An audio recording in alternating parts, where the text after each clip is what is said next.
Hello, guys. Welcome to another episode of The Young and Bold with Adams, Voices of the Youth, Vision for the World. Well, today on set, I have two amazing guests, and before we dive into the discussion and the theme of today, I'd like them to introduce themselves and tell us more about themselves. So, where should I start? I'm always the first one. Thank you very much. My name is Otino Frank Pesa. I'm a student leader from Egerton, serving as the Director of Academics or Minister of Education. So I'm the Julius Migoso Gamba of Egerton University. And of course, I'm serving as the Secretary General in the Students' Governing Council of Nakuru. I'll be humble a bit. I'm also serving as the President of the Onagi Comrades and Youth Alliance Nakuru chapter. That is being patroned by none other than PS, the Super PS Raymond Okengo Omolo. Thank you very much. I think I've been a bit humble. Thank you, and welcome and feel at home. Yes, Karib. Yes, thank you so much. When Cradle and Heritage now is concerned, I'm Tino Billy Brian, a comrade, and let me just be brief. I'm the president of NIC, that's Nakuru International College, and also I'm serving as the vice chair in Nakuru Student Governing Council, which is now in Nakuru County. I'm now there. I serve as the Kidure Kindiki. Yeah, that's me. Karibu sana. That was brief and quick. Quick one, eh?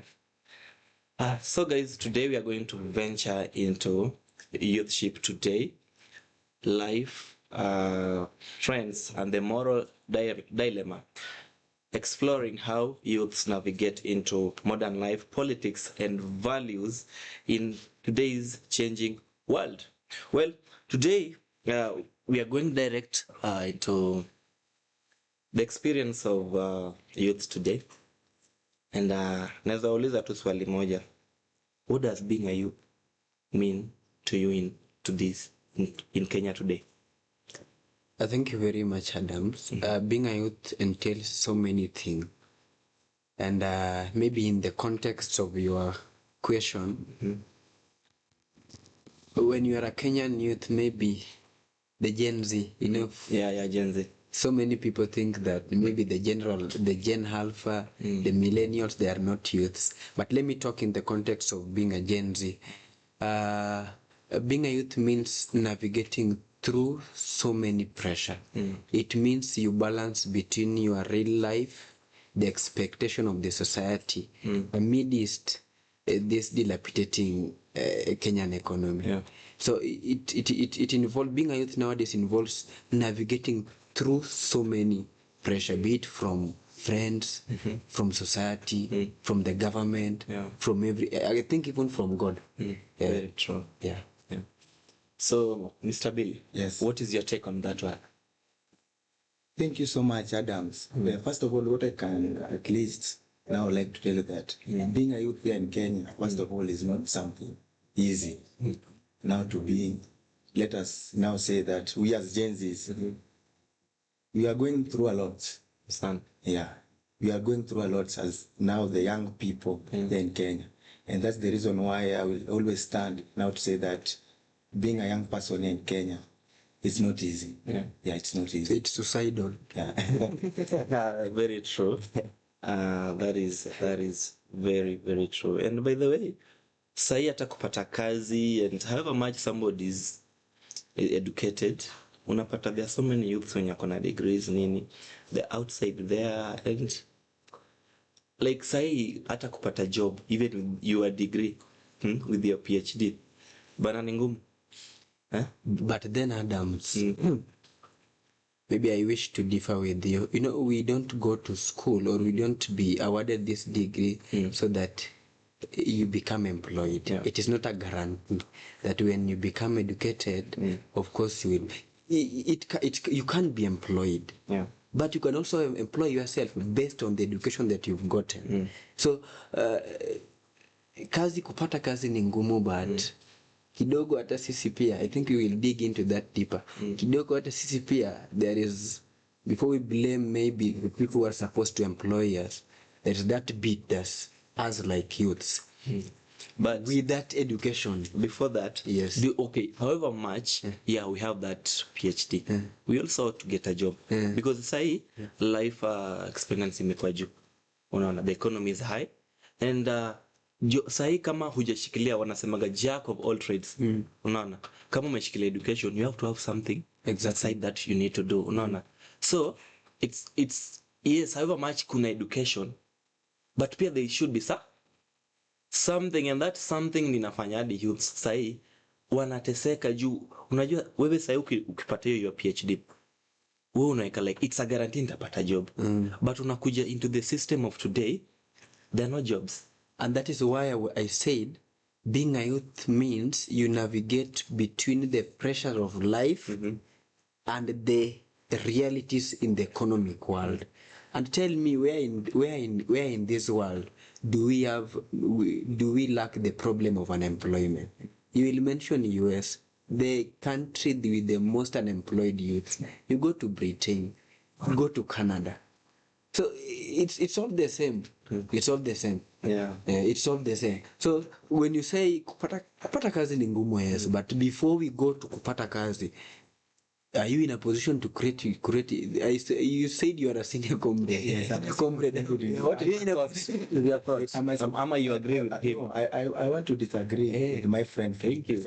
Because Mr. Adams, if I can tell you that today, now the comrades today are suffering because the Kenya today is a vice versa, because the government want to tell us that when you reach in a college or university, they cannot fund you. We can use just an example of Nyota Fund. That the other day I was just somewhere listening for a local area chief saying that if you know that you reach in a certain level, you are not qualified. Why? To get that fund because you are in a college or university. So it means that in Kenya today, the only people who are benefiting is if you did not get that education. So I wonder. So how can Frank Pesa convince me? Frank, do you feel convinced? No, let me say something. You know, the difference with me and Billy is that during his free time, he is on TikTok watching how ladies dance. During my free time, I do some constructive research. And let me tell you something about the Nyota. Let me defend William Ruto for the first and maybe the last time.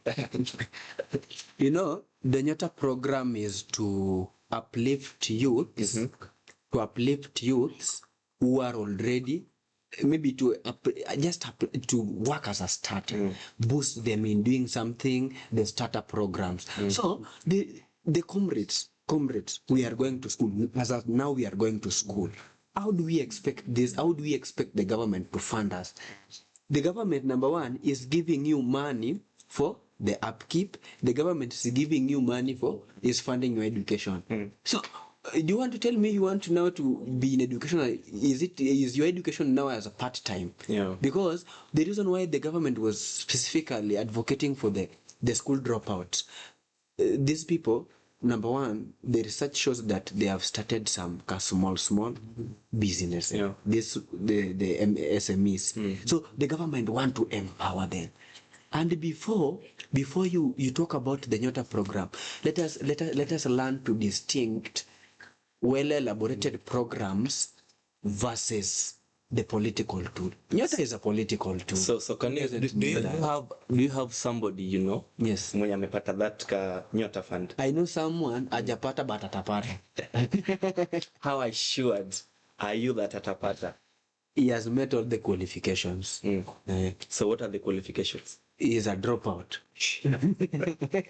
So actually, he has started something. Let me just ask something. When someone is a school dropout, for example, Frank Pesaia is now a school dropout, and you give Frank 100,000.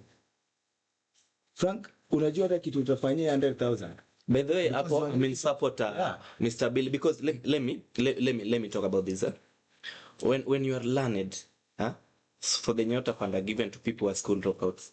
So why don't you think these people are learned, like the PhD holders, degree, diplomatic holders?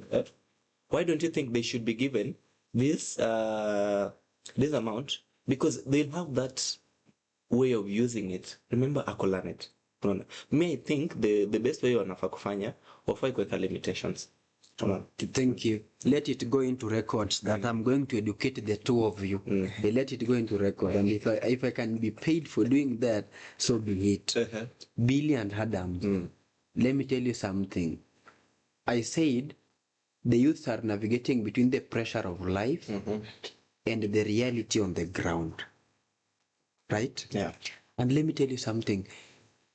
Tuache kutumia social media sana. Let us go to the ground. Look at these business people. Someone maybe, let's say someone like Jimmy Wanjigi. Jimmy Wanjigi alisomea mambo ya business management? No. Oscar Sudi? No.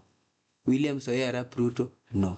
So these things, they are not. It is not a matter of what you study. It is we have some skills are just inbuilt.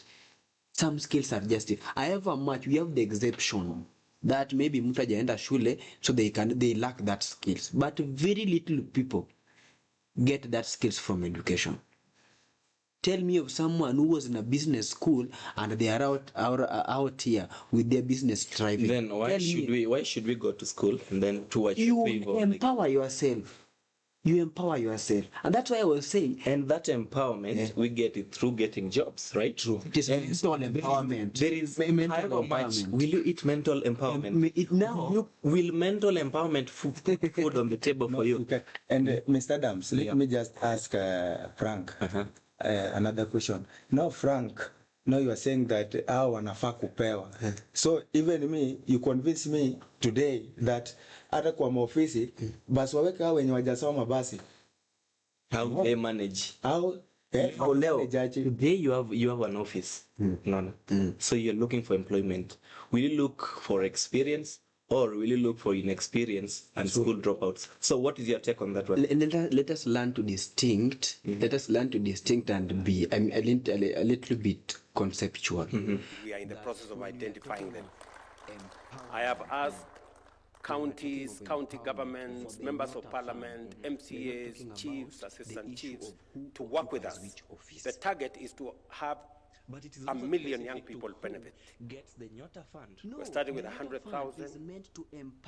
By the end of this month, we will be releasing, we'll begin the process of releasing the 5 billion shillings to make sure that in every ward in Kenya, we identify 70 young people between the age of 18 and 29 who are doing business, so that we can give them business support grants. We're also looking for 90,000 other young people who have no formal training, so that we can take them through formal training. Matter of, have you started something? We want to empower you. As the government is empowering you through your help, as the government is empowering you through your education, we are also empowering these people who maybe for one reason or the other did not went to do in the line of the line of education. So maybe someone who dropped out started some kinyozi. We want to serikali bana tulisema ni bottom up. Mwache kupinga serikali. So Mr. Frank Adams kidogo, si ati tunapinga serikali. Frank, you're a learned person. Yes. And I just and that's why I'm bringing some points to that. Inakuletea shida kuelewa bana. Hakuna kitu yenye una bring. Let me just pump knowledge. Pia niwacha tu ni pump you knowledge. Frank, nataka tu nikuulize. Are you sure that hii kitu yenye unajaribu now kutell now the people that hiyo Nyota Fund ilikuwa imeletwa atisaidia wenye wajasoma? Are you sure ilikuwa imeletwa hivyo? Are you sure ilikuwa imeandikwa hivyo? I'm also shocked. Like, are you one of the officers? Let me just ask, Frank, are you one of the officers? I'm one of the young patriots of this country. And I told you, I take my time. No, I know that. Listen, I know you are uninformed. Let me inform you, Billy. I know that. I beg to inform you. Okay. There is the problem with me. I told you, you take a lot of time doing useless things. I'm sorry to use that word. You take your time doing useless things. The reason why this Nyota was brought, you can launch a program. Yeah. Then after launching this program, when the demand is so much overwhelming, then now you limit it. So the Nyota program was meant for all youths. But because we have so many youths, we cannot give it. We cannot help everyone, but we can help someone, right? So the reason why we now limited the program is because the number was so much overwhelming. Just 1 minute. Just let us object that one. You are very much direct to the kind of people who helped. Yeah, exactly. Actually, you said people who dropped out of school. But I've started something. But I've started something. Yeah, I want to empower you. This guy has just answered. Kwa sababu amesema hii kitu iliwekewa youth, but kulingana vile waliona kuna pesa. So, you can be a PhD holder, yes, but you can also be funded. Yeah. But when you have something, No. So it's for those who have started something. You have started not something. technically for those who dropped out of school and have something. Number one, before we cross the bridge for whether you have started something or you are not in the formal sector. You are not in the formal sector. You dropped out of school maybe in Form 4. You are disadvantaged in a way. So after doing that, the next step, have you started something, Adams? Okay, I've started a poultry farm. Now we want to empower you. We are giving you 50,000. No, Mr. Frank, how do you feel? Kuna mzazi huko Turkana. Huyo mzazi bana, they're really suffering there. Hata mtoto wake hajaipata hiyo LB yenye unasema. Unasikia? Mtoto wake help us to identify them. Skiza. Wacha skiza. Mtoto wake anateseka, pia anateseka. Mtu anaenda analemia watu. Yet mtoto wake ameapply hii kitu. Hata kama ako college na university. So unataka kuniambia huyu mtoto hawezi pata kwa sababu amekanyaga university? No. That's wrong. No, Bill. Yeah, that's wrong. That is true. That's wrong. I agree with Bill. You will always agree with the wrong answer. No, actually, I advocate on the side that is actually weighing more weight. Either way, maybe just as we finalize on, because I don't want us to take so much time on that. Because the Isaac Mwaura, the State House spokesman, will come and maybe nitakupea namba yake umpigie. Yeah, so I have the number. Okay, you can call. I think he'll clarify better. Adams. Yeah. Let us appreciate the little things that the government is doing or they have already done. Yeah. The first thing, we empower those who are going to school with help, right? Yeah. Upkeep. Actually, some people And pay only 5,000. Does it ascertain that every student in campus gets help? Because I realize there are some who never got. Obviously, all of us cannot be served at a go. But we are all Kenyans. Exactly, Don't we are you all think we Kenyans, should also but be- not all of us will be served at a go. Mr. Adams, I want to thank them for doing nothing. For not even paying lecturers. That's the reason why Frank even sitting here. He's supposed to be in class. Guys, for doing nothing. Thank you so much. We are still looking for the money to pay the lecturers. So, if I have this question, do you think generation has more opportunities or just more pressure? Pressure, of course. Pressure, of course. Why? I'll just go back to actually when you call me in next time, you be very much keen and align the words that I speak when I start speaking. Yeah. They are always of high gravity. I said we are struggling to navigate through the pressure as youth and the actual ground. Now that when we are maybe some 2 minutes to the landing, we realize that what we expected when we were at the plane is totally different. Yeah. From what we are seeing when we meet at the ground. Yeah. There are so many pressure ranging from we wish to maybe have life softer within a short period, but now when we come to the actual ground, we must make sacrifice. Yeah, but It's more of pressure. Yeah, it's more of pressure. We want to have shortcuts, but in life it doesn't call for that shortcut. And by the way, there is more of people assume like there is the forest term. Sayuki pata most youths, they get rich fast. Exactly. But it's temporarily, it's never something that is always there. unaona. So with an assumption like I'm doing forex, so ukienda kwa kila mtu utasikia And even that forex, excuse me, Sahi, ni jina we tu. will question what kind of forex do Ni you do? jina tu lakini So sahi, however much you are doing something and we assume it's forex, it also matters what kind of forex you are doing. So what do you think about all that? Whatever I can say that Frank is correct. Hapo kwa pressure. always sharp. Not always, Always. sharp, but let me just agree with you hapo kwa pressure hii, Mr. Adams. Kwa sababu if you want to see someone like Frank anataka kuishi vile Kipchumba, Onesmus, Murkomen I'm anaishi. living like Kipchumba, you can see. Amesema sasa You can anakaa see kama by Kipchumba, yourself. that's pressure. So unaona, so pressure iko. That's something yenye. Okay, do you think maybe just even getting a lot of money is maybe it's peaceful because people think like having money is all of it? Adams, money cannot solve everything. Yeah. But again, we have to agree that money speaks the language of God. When money says, let there be Audi, there will be. There will be Audi. If the money say, let's twende tuishi pale Karen. So equally, money is good, siwezi kataa. Pesa ni mzuri, na ipendi kelele. But again, it cannot solve everything. Yeah. So, but it all depends with yourself. If you get money, do you balance? Saa zingine, I've seen friends who maybe through betting, they got some good money, but they ended up buying phones, they ended up buying books. But I know I investing in yourself. I can also give a testimony of somebody that I know. This guy alipata about 128,000 kwa Betika. Akachukua 60,000 akanunua simu. I know. And another thing that we are also going to come into, yes, that is very true. Alinunua simu. That is very true. It's always something that is very essential. Akanunua simu, and then this guy came in, alcohol. Another thing that is destroying most of us as youths. I think you can say that when you're looking at him. Oh, looks a drug addict. No, I'm not sure about it, but huyu jamaa ndiye anakunywa. Hapana.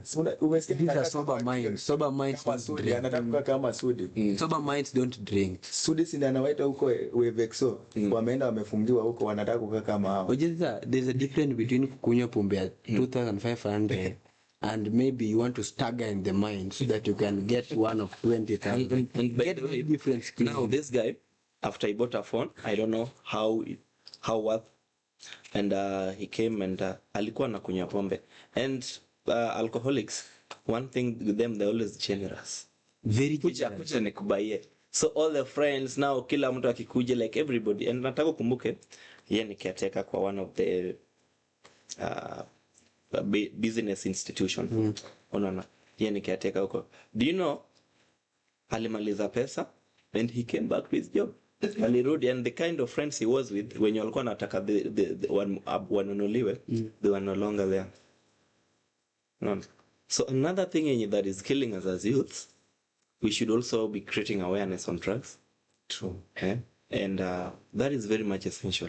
I think we don't need to create any more awareness. Before you drink, you already know. Wenye mtu anasemanga tu ndaka tu nisikie fiti, nasikia, then thereafter. But zingine pia si kusikia fiti, it's life pressure. Adams, unajua kwa nini anasema hivyo? Kwa sababu the only people these guys wanasaidia is a learned friends. So hakuna venye wataenda wafunze. Kwa sababu sisi wenye tumeenda shule tunajua. That's the reason why hata hiyo nyota funding wamepewa wenye wajielewi. That's the reason why People are not learned. Yeah. How we even manage. Yes. Tujibu hapo bwana. But for another day. Let us talk about the drugs in general. Yeah. Kuna watu are addicts to different drugs, and how do you view that? How is it killing us as youths? Adams, if you can remember, there was the burning of the Muguka around the coastal region. And I can remember people carried the leaves to demonstrate, telling the government that we want this Muguka not to be banned. If you maybe walk into these streets and ask youth, should we legalize bang? They will tell you yes. You ask them, should we legalize cocaine? They will tell you yes. Yeah. So these people, ni ile yenye, they want to taste, then after tasting they regret. Yeah. You will see some people saying that over the weekends, please just mess up, we will advise you on Monday. You know, so we are in a generation that we wish to experience, but we wish not to Regret. not to regret actually. You know, there every choice there is a consequence. Yeah. So we want to make a choice, but we're not ready for the consequence. No. Yeah. Who doesn't know? Who doesn't know that alcohol has maybe the illicit? Everybody is aware. The illicit. Are you not aware? Effect. I'm aware, but let me just talk with Frank first. I think, Frank, those people who went to street and carry leaves were not youths. They were parents. Those were parents. Not parents. Not parents. Frank. Not parents. Those were parents. Provide the evidence. Provide the evidence, whether in liquid form. We shall kindly go receive that we can send it so that we really also Exactly, take a true. look. Who are these people advocating for this? Yes, Mr. Adams, nataka nimwambie kidogo. Those were No. Let us deal with the recent one. No. Wacha nikwambie, unajua the reason why I'm saying this kwa sababu that's the business. Mama ya mtu ama baba ya mtu anafanya hiyo ndio mtoto apate. But also there are so many businesses to also venture. Exactly. No, you cannot say that selling drugs is somebody's business, but you're also killing other people's sons. Adam, let me ask you something, Billy. We have these people who do the illegal. Actually, it is legal in some countries, but illegal in Kenya. The organ harvesting, so that maybe they kill you. Or if you some people. Oh, Tell me you are regime. no. Let me tell you. Let me enlighten you a bit, Billy. There are these people. They do some illegal business, but actually, these businesses are legal in some other countries, like the Middle East country. Yeah. They harvest organ. So they go to an extent of when you are sick, maybe after signing some things, they kill you. So do you want to tell me, you ni biashara mzuri? Leave alone that. These people who maybe they take their sons or daughters to school by selling the illicit brews. It is a business, of course, but it is not messing people. I think we need also to draw line. And maybe we enlighten, we raise the bar of our thinking. And I want to tell you, I think one of your mentors, who is, I'm not going to mention the name, already you have mentioned it. Babu Weno, Exactly, amini kijana Babu Weno ndio afika hapo. Huyu ni kijana wa Babu Weno. Ndio Babu Weno afika hapo.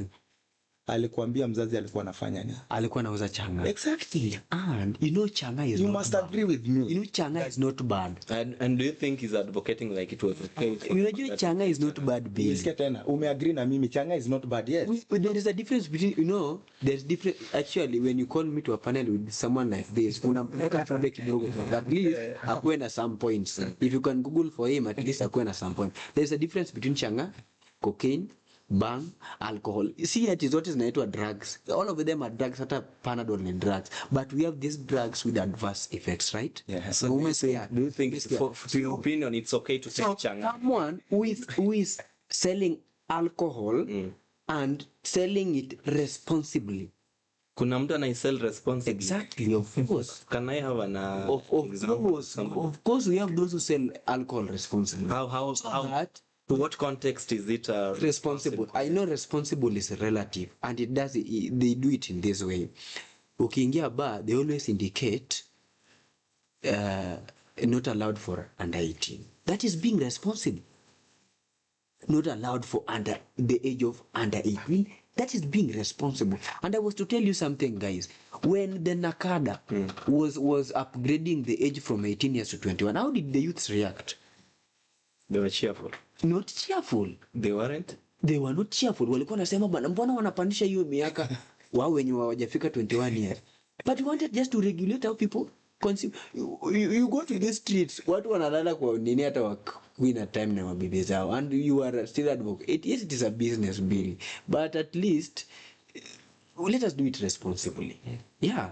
Too much of something is dangerous. Ulisoma wapi? Asante, ameagree. It's bad. But wacha tufanye tukifuata nini? Sheria. And the illegal drugs, illegal drugs are not allowed, and there is a reason why. There is a reason why they are not allowed to be sold. Yeah. Asante. So utamwambia Google Asante, kidogo. asante. Umeshanijibu. Wacha tuifanye lakini tufuate sheria. Exactly. Thank you so much. I have a question.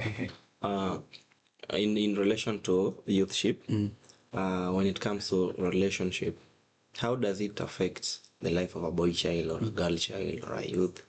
Is it okay as a youth we are still hustling to be in a relationship, or to your take hustle kwanza ndio relationship ikuje baadaye? I'm the son of Babu Owino, Ongili.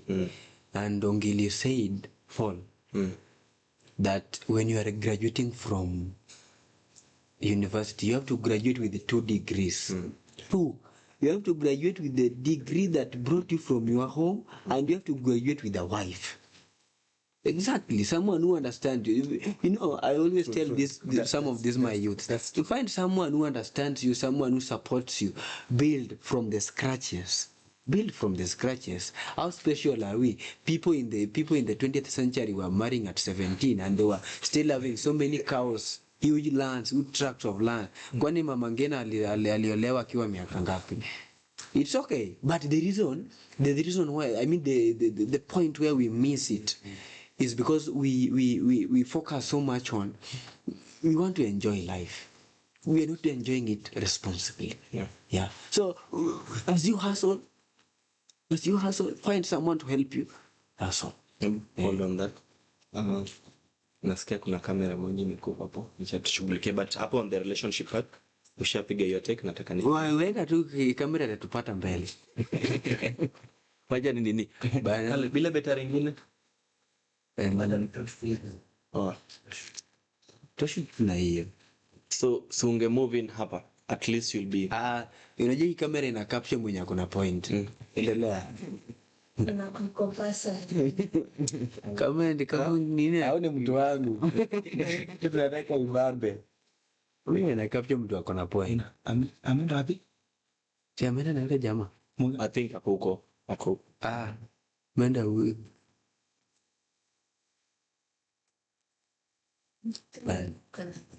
Weka nini mwenye kuna point. Tafadhali kijana wa William Samuel Adams. Yuko tunaenda kwa ulo. Chantajia tu kwenye nitaikona and then tumalize.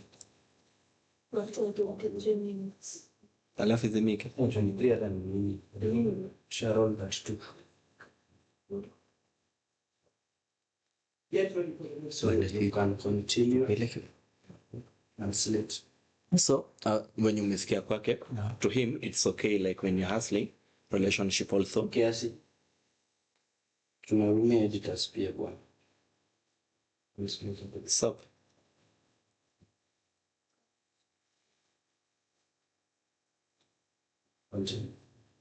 So, as he's just saying, it's okay to hustle, but also be in a relationship as a youth. Sometimes they also need emotional support, right? So, wewe, to your opinion, no unaonaje? Is good. Mi kwangu naweza sema ukikuwa pale chuo pia utembee kidogo uone huyu amenipendeza, and at least you guys can help each other, you support each other. Ni kitu poa. Alafu najua ukikaa na mtu mwenye umetoka naye mbali, mmejuana, itakuwa better kushinda umetoka tu then unatoka mtu from nowhere. Sema tu juu nyinyi wote ni graduate, so mmepatana juu nyinyi wasomi. Itakuwa poa kama umejuana na mtu, umejuana from day one, first year mpaka mkagraduate. In comparison to Gen Z and millennials, yes, unajua our parents walikuwa na insist like you marry from the same tribe. Siku hizi the system has changed. Unapata there is also most of the youths intermarry. Like for instance, we give an example with Babu Owino. No, exactly. He's a Luo. He married Senior youth. So how do you view that? One of the reasons, or rather one of the ways of making, or rather creating unity from the ancient times was through sports and cultures, was through intermarriages, migrations, how people used to interact. So you know love, love is not physical. Yeah. That love is choose who you na nini. No, when you find someone, we are trying to fight tribalism in entirety. We are trying to eliminate tribalism. And that's why if this came together. If intermarriages is the reason to solve the tribalism, so be it. If maybe there is a schism between the Luos and the Kikuyus and we can only solve it through intermarriages. Sisi wote tutolewe Nyanza tuende tutafute mabibi mlima Kenya. I'll be leading that team. And I'm very ready. That is very true. Yeah. Because I remember even at the time when Gen Zs were in the streets, you saw nobody identified himself as a Luo or Kikuyu or what. We were like Gen Z. Exactly. Yeah, meaning unity, right? So, wewe unaona aje Gisabili? Let me just take whatever Frank has said. You don't know, say my point. Kitu yenye nasema ni kitu ni poa if we intermarry kwa sababu mi kwanza naitwa Otieno and let me just say my future wife anaitwa Shiko. So mi na encourage watu usikuwa ati umetoka Nyanza umeoa Nyanza. Hiyo ni the stupidity of the Billy pia. And by the way, you know, funny enough, umwambie Billy fast nisahau apeleke Shiko hata pia mnunulie samaki. I don't know if you've done this analysis. Most Luo men, they don't want to marry Luo ladies. I don't know why. I don't know why. Luo ladies utapigwa ngumi. Mimi sina wakati. Utapigwa ngumi baya sana. You know, the other time Kibo was saying, I don't know if you hear more something with Kibo. Yeah, I know. He said like, leave Luo ladies for Luo men. You unajua, Luo man akiingia, it's like ameingia, Simba ameingia, so they're the only people now to handle them. Unaona. But hao pia siku hizi wame give up. You bwana the Kiburi, I don't know what happens, but we shall revisit on that. Kiburi We shall talk about that. hapo. Anyway, it's a lot. Na mwambie Frank pia hii age. Bwana hii age sasa anazeeka tafute hata mtu. Kijana mkubwa hivi bado anajifikiria. So we will wait until Babu when is one. I'd want to get your different opinions. How would you describe your life with the current system of today? How things are running, and maybe you can use a word or an emoji and whatever. Just describe your life in general to you, like, ni kuzuri ama ni kunoma? I'm progressing. Is progressing. Yeah, I'm progressing. Really? Okay. At least, you think slowly. I know you have worked with him for quite some time. It takes time to think. Progressing. Let me add some point. Wacha nataka nikujibu Adam. Unajua mimi hakuna mtu mwenye ananitumia kitu kwa account. If this guy have someone mwenye anamtumia kitu kwa account, maybe amekuja hapa juu kuna mtu mwenye anamtafuta hapa kutoka na maybe the work is doing inamletea kitu account. He's not sharp. Mimi mwenye naweza hata phone Yanga. True. Yanga issue. Adam, true. I do listen when we always think about the. Unajua anafikiria emoji ya hii asimu. Atuongelele hiyo. Sikiza. Sijasema emoji ya simu. Unajua ni kwa nini? This guy unajua amekuja hapa. Huyu ameleta interest yake. But mimi nimekuja ku represent my people. Nimekuja kuongelelea sasa watu. My youth, the youths outside there. Sasa ukiona watu hakuna mtu mwenye anasema ati Kenya ni smart. Yeah, Kenya is not smart anyway. Ukiona people are really suffering. Even you now you are really suffering. Yeah. Before maybe no, let me just finish. If you compare this regime and the outgoing regime, things are totally different at the ground. Yeah, true. They give us a lot of promises. A lot of Adams. Yeah. Why is it? I've never shouted two term. I'm not planning. I'm not planning to sing or to chant one time many times soon. But we need to appreciate some things and learn on the reality of what is going on. The Kenya of 1980s to Kenya from 1980 all the way to 2000, we lacked freedom, but the economy was at least thriving. For now, we have the freedom, but we are complaining that the economy is dilapidated.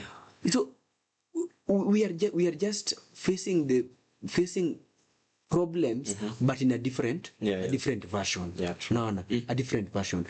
Unasema Kenya isongi. Tell me of a country tell me of a country that is not complaining of of another problem.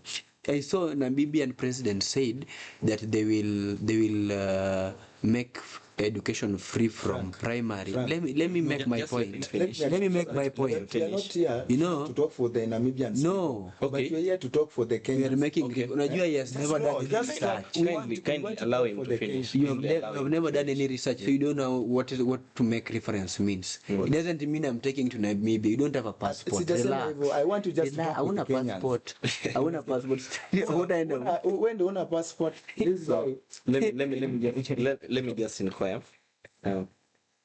To your view, what should a true youth leader look like? Consistent, Mm-hmm. very resilient, Mm-hmm. and then very much tolerant. Yeah. Exactly. Let me tell you something. Just a brief history. Mm. And maybe I'm challenging every one of us who is listening or who can hear me. Let us take some time to read about our culture, where we come from. When you read about the Kikuyu and the Mumbi, Yeah. those people from the gentle slope of Kirinyaga, they gave birth to a very resilient generation from the word go. And that's why watu utasikia wanasema ati Wakikuyu wanapenda pesa. No, it's their resilience nature. Yeah. You go to the lake, the people of the lake. How the Luanda Magere, you pick a story of Luanda Magere, a man, a stony man, a courageous man, a single man who could fight all the community. I mean, a whole community that came to wage war with the Luo. So let us try to get to know our culture. How, like, we are people who are rooted on courage. We are rooted on resilience, persistence, the Kalenjin man, the man who could outrun the wind. It's more of, it teaches more of resilience, persistence. We want to do it extra. Tuache na hii mambo ya siji umetoka shule unataka kufanya forex siku mbili ununue gari. Haitamake. Yeah, Let us know who we are and invest on what we are supposed to be. Yeah. So That's on my point. to my viewers, follow us on my YouTube channel as The Young and Old with Adams, Voices of the Youth, and Vision for the World. Comment, like, and through your comment section, tutajua ni nini tunaweza ongelea next time. So I have a question. If you had 5 minutes with the president, what one youth issue would you raise to the president? If you had 5 minutes with the president. Me, wacha kwanza kitu nikwambia, even 5 minutes ni mingi, but even a seconds, mi kitu yenye naweza tu mwambia president, let me just now be honest with the president. Mr. William Ruto is really doing a good job, which let me just agree with it. But mimi nikiweza pata chance ningemwambia hiyo empowerment yenye nasema wacha weke isikuwe tu maneno. At empowerment, just empower youths. Empower, no problem. The empowerment, that's the only thing I can tell the president. Mr. Frank. Mr. President, the promises are enough. The promises are now junky. You have knocked on every ear of every Kenyan. Please, from now onward, manifest, build. You are taking Kenya the right direction. Ya mwisho, these youths that are complaining that you don't empower them. Tafutie pesa. At least we empower those who have already started something. We're not going to empower the goons who only wait to snatch away our funds. we want to empower those who have started everything. I'll not fail to mention, pay those lecturers 7.9 billion. Hiyo ni pesa kidogo sana. Thank you. So that you can go back to class. So as you're winding up, what is your parting shot to a youth outside there who is unemployed? Hajui venye atafanya? He's just stranded. Hajui totally, like hana mbele wala nyuma. But yes, yeah, he's a PhD holder. He's a diplomatic or a certificate. I'll not fail to tell our youth something. Our youths who are outside here, including myself, let us learn to be a little bit flexible. You hold a degree from the faculty or maybe from the school of education. You hold a degree from political school. You hold a degree for doctorate. That is not the end. You can hold this degree but do some research. Let us learn for some skills, additional skills. Make yourselves to stand tall. Make yourselves to be unique. Don't be a one-band man that you only think that because you went to become a teacher, you must become a teacher. No, think of something. Thank you. Thank you. So, Mr. Bill, Yeah. unaweza waambia nini? So let me now just talk with my fellow youths, and now also including me. The fact that you have a PhD or masters, doesn't mean now hata uwezi beba cabbage, uwezi enda pale soko anze kufanya kazi ya nanasi. Just anza kidogo kidogo. If you have a 50 bob, 200 Kenya shillings, we jiandike kazi, enda pale soko, tafuta hata ka watermelon, tembeza kidogo kidogo, tajaza kibaba. Thank you so much. And we will empower them. Add that wakishaanza. Exactly. Well, that was an amazing discussion, and thank you, Frank, for being part of it. And Bill, Yes. thank you, asanteni sana. Thank you so much. So, to my viewers, that was all for today. Thank you again for being with us until the end of the session. And stay young, stay bold.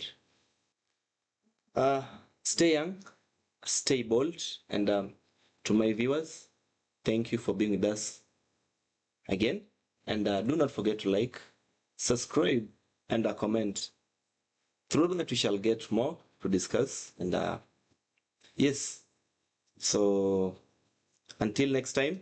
And do not forget, the youths are the pulse of change. We must decide the rhyme we use. We cannot blame the system every day, but we must build one that works for us. Thank you. Until next time.